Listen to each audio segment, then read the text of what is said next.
तो सवाल ये है कि पौधे का वो कौन सा हिस्सा होता है जिसे सबसे ज़्यादा पानी चाहिए होता है? क्या वो उसके पत्ते होते हैं, उसकी स्टेम होती है, उसकी रूट्स होती हैं, या उसके फ्लावर्स होते हैं? तो जवाब है कि ये सारे पार्ट्स पानी चूसते हैं, इन सबको पानी चाहिए होता है। जब बारिश का पानी होता है तो लीव्स जो हैं, पत्ते जो हैं, वो भी पानी चूसते हैं, स्टेम जो है वो भी पानी लेती है।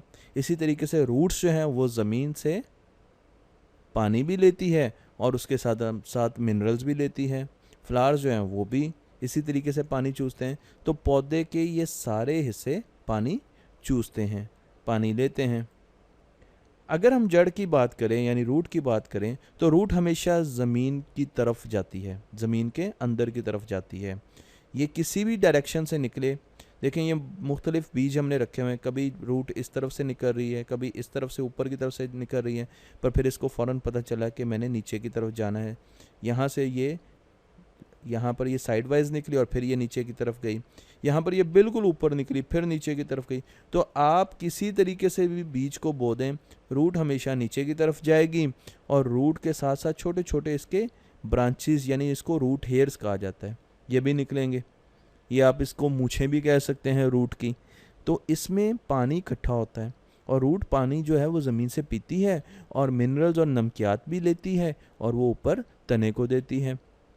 इसी तरीके से रूट का एक और बड़ा फ़ायदा होता है और वो ये कि ये ज़मीन के अंदर इतनी फैल जाती है कि ये पौधे को पकड़ के रखती है।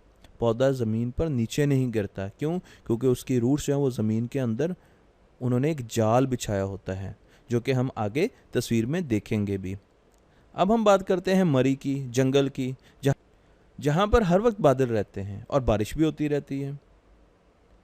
अब यहाँ पर जो दरख्त लगे होते हैं उनको ज़्यादा पानी की ज़रूरत होती है और यहाँ पर पानी होता भी ज़्यादा है क्योंकि हर वक्त बारिश हो रही होती है। अगर इस दरख्त को यहाँ से लेकर ऐसी जगह पर लगा दिया जाए जहाँ पर पानी कम हो, तो क्या ये दरख्त ज़िंदा रह सकेंगे? अब मैंने आपको दिखाया है कि इन दरख्तों की जड़ें किस तरह होती हैं, रूट्स कैसे होती हैं। ये देखें, इनकी रूट्स जो है ज़मीन के अंदर फैली हुई होती हैं। ये यहाँ से पानी भी पी रही हैं और साथ साथ नमकियात यानी मिनरल्स भी ले रही हैं और इन्होंने इस दरख्त को पकड़ के भी रखा हुआ है ज़मीन के अंदर ताकि ये दरख्त ऊपर गिर ना सके, ये मजबूती से खड़ा रह सके। तो ये देखें, ये रूट्स जो हैं 3 काम कर रही हैं। ये मजबूती भी दे रही हैं, ये पानी भी पी रही हैं और ये नमकियात यानी मिनरल्स भी ले रही हैं। रेगिस्तान में बारिशें बहुत कम होती हैं, उसके साथ साथ नहरें यहाँ पर नहीं होती तो नहरों से पानी भी नहीं आता, बारिशें भी बहुत कम होती हैं। तो ज़्यादातर प्लांट्स जो हैं और ट्रीज़ जो हैं वो सूखते चले जाते हैं, जिस तरह ये सूख रहे हैं। और जो प्लांट्स और ट्रीज़ होते हैं वो ऐसे होते हैं जिनको ज़्यादा पानी नहीं चाहिए होता है क्योंकि यहाँ पर पानी कम होता है। जैसे कि कैक्टस को बहुत कम पानी चाहिए होता है ज़िंदा रहने के लिए और इसकी बॉडी के ऊपर बहुत ज़्यादा कांटे भी होते हैं। अब आप कैक्टस की जड़ें देखें, ये देखें कैक्टस के नीचे जड़ें हैं और ज़मीन किस तरह सूखी हुई है। तो कैक्टस को अगर थोड़ा सा भी पानी मिल जाए तो ये बड़ा हो सकता है और ज़िंदा रह सकता है। पर अगर कैक्टस को मैं जाकर जंगल में लगा दूं जहाँ पर बहुत ज़्यादा बारिशें होती हैं, तो क्या ये वहाँ पर ज़िंदा रह सकेगा?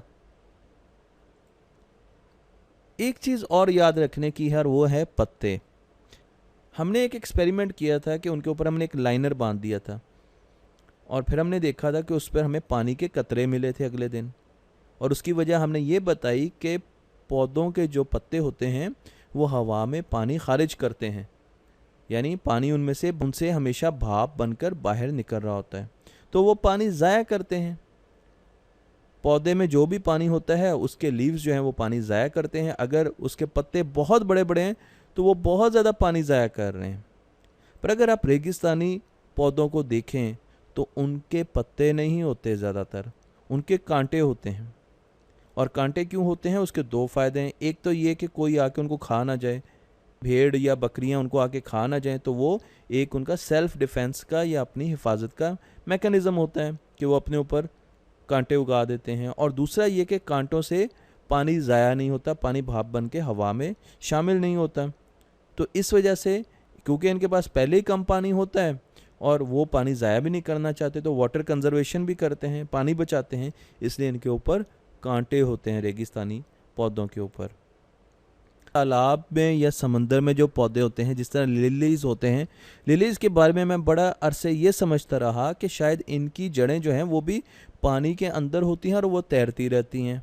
पर जब मैंने ये तस्वीर देखी तो मैं हैरान रह गया, क्योंकि यहाँ पर तो नज़र आ रहा है कि यहाँ पर मुख्तलिफ लिलीज की स्टेम जो है वो नीचे यानी ज़मीन के अंदर जा रही हैं और इनकी रूट्स जो हैं वो ज़मीन के अंदर हैं।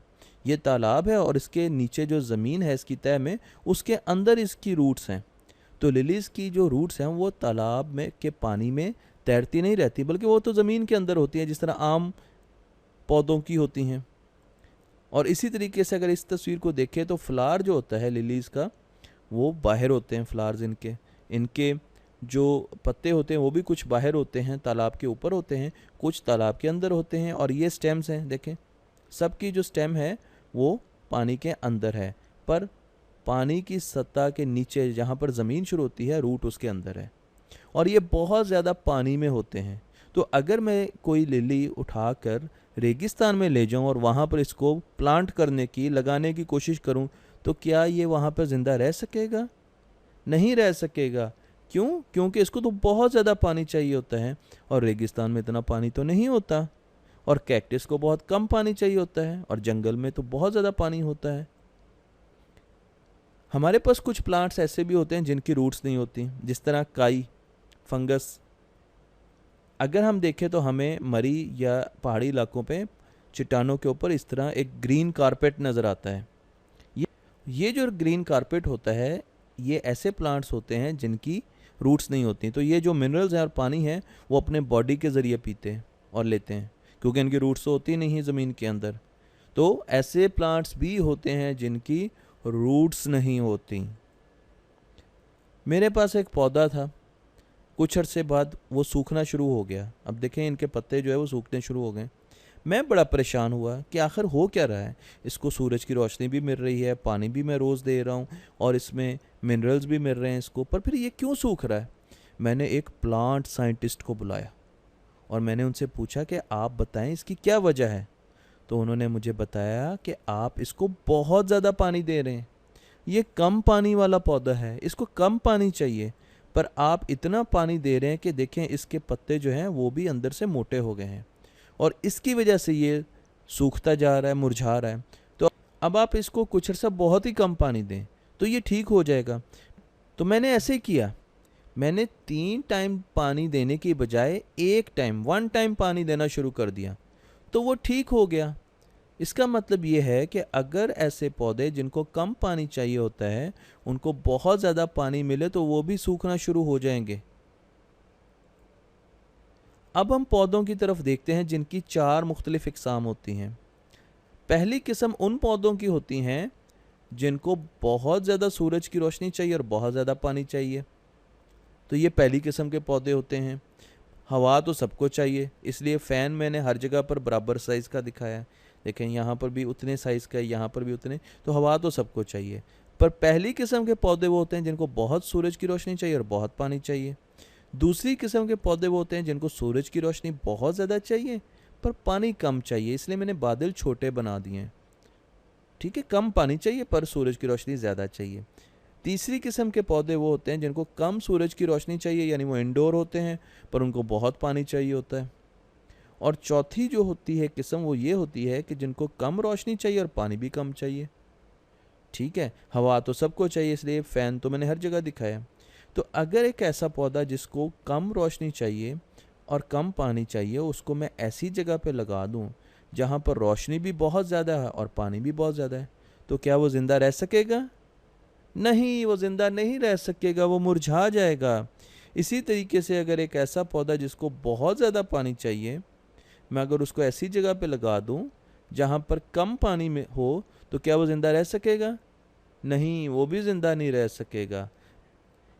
अब आपने ये एक्टिविटी करनी है कि आपने एक पौधा लेना है और उसको बहुत ज़्यादा पानी देना है। दिन में 5 मरतबा आप उसको पानी दें और ये काम आपने 8 दिन करना है और आपने साथ साथ देखते रहना है कि क्या वो मुरझाना शुरू हो गया। और जब वो मुरझाना शुरू हो जाए तो आपने पानी कम कर देना है और फिर वो ऐसा ऐसा ठीक हो जाएगा।